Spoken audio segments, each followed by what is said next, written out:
평생 71kg를 넘어본 적이 없었는데 인생 최대 몸무게 85kg를 찍었었습니다. 40 즈음 되면 다들 이런 생각 한 번씩 해보셨을 거예요. 아니, 전에는 며칠만 굶고 바짝 움직이면 배도 쏙 들어가고 몸도 가벼웠는데 왜 이제 물만 마셔도 붓고 살이 찌는 걸까? 거울만 보면 꼴도 보기 싫고 한숨만 나오니까요. 제가 사실 그랬습니다. 저희 애가 지금 15개월 됐는데 와이프가 입덧하면서 고생을 너무 했어요. 그런데 제가 살이 찌더라고요. 전 진짜 살이 잘 안 찌는 체질이거든요. 살쪄본 적이 없던 사람이 최대 몸무게를 갱신했던 거죠. 다이어트 환자분들 오시면 눈빛이 얼마나 반짝반짝 하겠어요. 대부분 살 많이 뺀 사람들 소개로 오시는데 정작 제가 살찌고 배 나오면서 힘드니까 죄책감까지 좀 들더라고요. 허리가 아파서 진료도 제대로 못할 지경이 되니까 정신이 좀 들더라고요. 그때 이제 환자분들의 상황을 피부로 딱 알게 된 거죠. 40 즈음이 되면 전략이 완전히 달라져야겠구나 하고요. 제 몸을 실험 삼아 증명해낸 다이어트 3가지 절대 법칙을 먼저 알려드릴게요. 이것만 잘 알고 계셔도 정말 자면서도 살 빠질 수 있는 몸으로 바꿔갈 수 있습니다. 하지만 저처럼 너무 힘들어서 뭘 해볼 여유가 없는 분들을 위해서 현실적인 다이어트 치료의 명확한 기준까지 알려드릴게요. 바쁘니까 치료만 궁금하신 분들은 고정 댓글 링크 먼저 확인해보세요.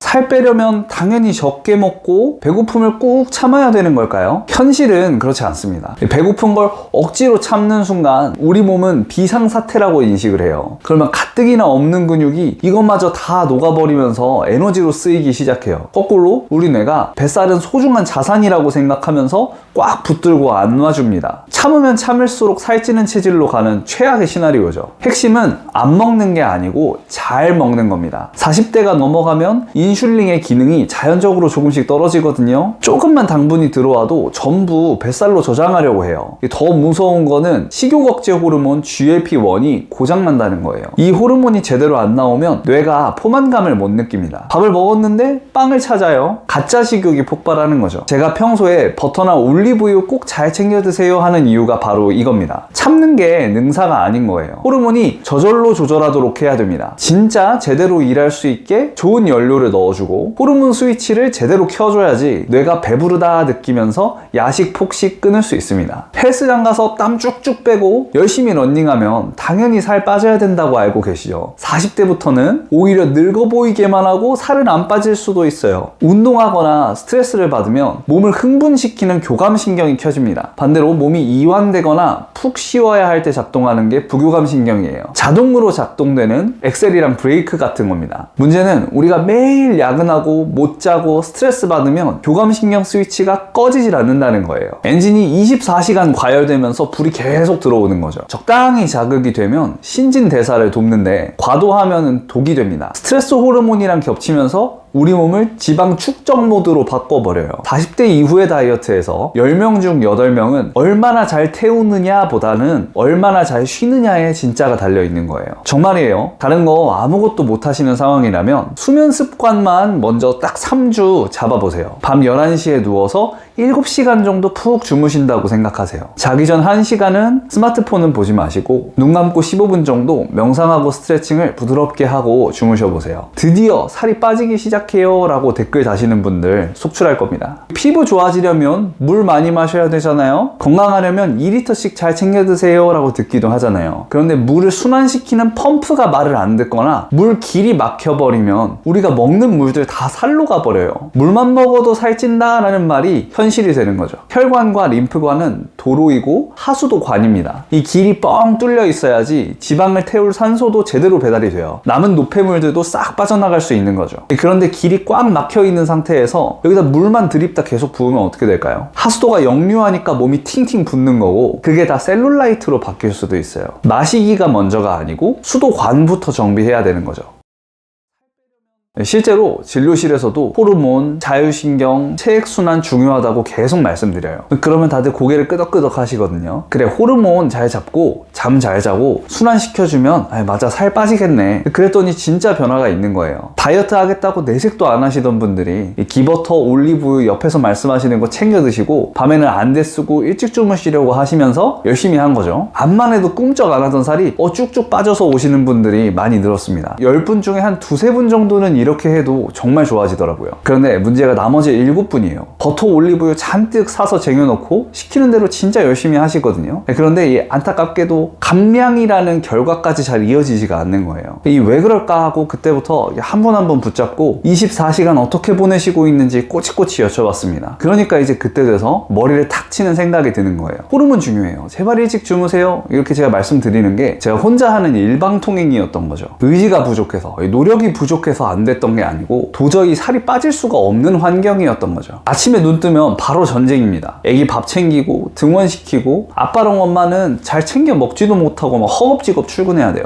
일하면서는 긴장을 하니까 배고픈 줄도 모르고 있다가 이 긴장이 풀리면 갑자기 당이 떨어지죠. 그때 샐러드 같은 거 생각 잘 안 나겠죠. 쿠키, 초콜릿, 빵, 라면, 떡볶이, 김밥 이런 걸로 급하게 채우게 됩니다. 뇌에 연료도 넣어줘야죠. 커피를 물 대신 계속 마셔요. 속 쓰릴까봐 라떼 마시고 오셨대요. 살찌는 범인인지도 모르고요. 퇴근하면 어때요? 집은 난장판이지, 빨래해야지. 집안일 하다 보면 애들 자고 11시, 12시 그냥 훌쩍 넘어버려요. 운동은 당연히 꿈도 못 꾸는 거죠. 손가락 까딱할 힘도 없는데 명상이나 스트레칭은 사치죠. 아무리 제가 좋은 말이나 교과서처럼 읊어드려도 이런 환경에서는 한 귀로 들어간 거 한 귀로 다 흘러나가는 겁니다. 이 과정을 제가 직접 와이프 입덧할 때 옆에서 두드려 맞아보니까 환자분들을 어떻게 탓할 수가 없더라고요. 내 의지를 떠나서 생존하려고 그냥 하루하루 버티고 사는 거예요. 그런데 어떡해요? 안타깝지만 우리 몸은 살찌는 악순환을 점점 키우는 몸으로 변해갑니다. 그러면 뭐 체질이고 무엇이고 숨만 쉬어도 살찌는 몸으로 고장나는 거예요. 환경이 체질을 압도해버리는 거죠.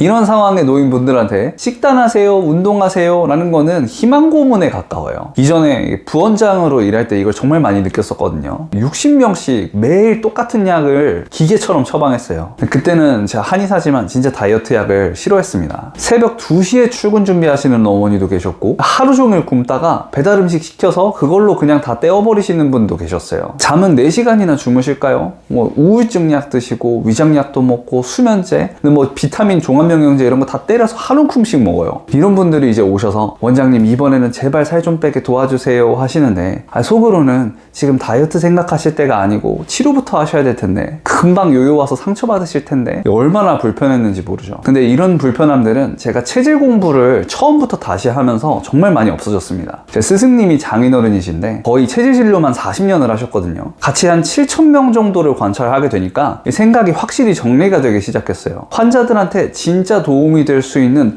이 100점 치료가 있긴 있구나 라고 알게 된 거죠. 그런데 아무리 완벽한 치료가 있어도 이 하루를 전쟁같이 살면서 내가 이걸 실행을 할 수가 없으면 0점이 되는 거예요. 그때부터 인정을 하게 됐습니다. 100점 치료가 중요한 게 아니구나. 당장 실천할 수 있는 70점이 훨씬 중요할 수도 있구나라고 알게 된 거예요. 실제로 그 70점이 쌓이니까 누구한테는 이게 120점의 활력 자존감으로 돌아오는 걸 보면서 확신을 하게 됐습니다. 그때부터 다시 정립하고 분류해서 처방하는 프로그램이 이지다이어트예요. 운동할 시간도 식단 여유도 없는 분들을 위해서 한약이 다이어트 스위치를 대신 켜드리는 거죠. 3가지 역할을 합니다. 위고비나 이제 양약은 호르몬을 직접 도와주는 역할을 해요. 식욕을 억제해주는 거죠. 사람에 따라서 효과가 굉장히 민감하기도 하지만 그만큼 요요 관리나 부작용도 클 수 있다는 얘기이기도 합니다. 물론 한약도 비슷한 부분이 있어요. 하지만 한약의 특장점은 흡수되면서 몸에서 음식이랑 비슷한 역할을 해준다는 거예요. 내 한계치를 정확히 알고 적정량만 쓸 수 있으면 부작용은 최소화하면서 식욕 억제 효과는 충분히 낼 수가 있는 거죠. 그래서 이 마황을 어떻게 처리하느냐가 중요합니다. 법제라고 하거든요. 어떻게 다른 약과 조합을 하느냐가 이 마지막 핵심입니다. 열이 많은 분은 더 식혀주고 붓는 분은 순환시켜서 더 빼주고 예민한 분은 달래주는 조합이 꼭 필요한 거예요. 또 한약을 복용할 때마다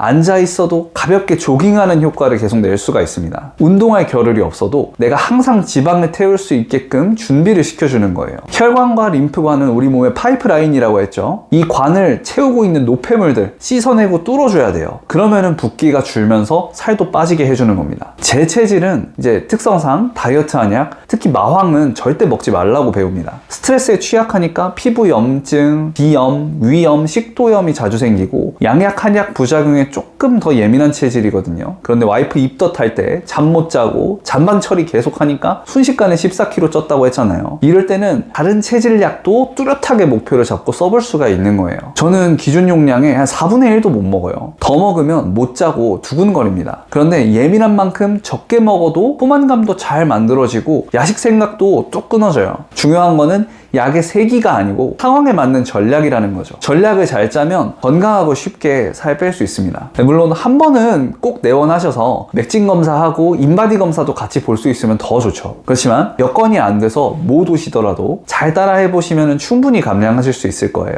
다이어트는 평생 숙제라고 하잖아요. 항상 이번 숙제가 마지막 숙제가 됐으면 하는 마음으로 진료하고 있습니다. 그렇게 도와드릴 거니까요. 부담을 조금 더 줄여드릴 수 있게 약이 안 맞을 때 진료비만 제외하고 전액 환불도 도와드리고 있습니다. 먼저 걱정하지는 마세요. 꼼꼼하게 설명서도 같이 한 번 더 드리니까요. 천천히 따라해보시면 문제 없으실 거예요. 혼자 끙끙 앓지 마세요. 저도 직접 겪어보고 가족들도 복용시켜보면서 검증이 됐던 안전한 방법으로만 이끌어 드릴 테니까요. 완벽하지 않아도 괜찮아요. 매일 꾸준히 70점의 노력이 쌓이는 게 훨씬 중요합니다. 제가 직접 진료 상담부터 처방까지 도와드리고 있으니까 고정 댓글 링크를 확인해보세요. 체질한의사 장원장이었습니다. 긴 영상 시청해주셔서 감사합니다.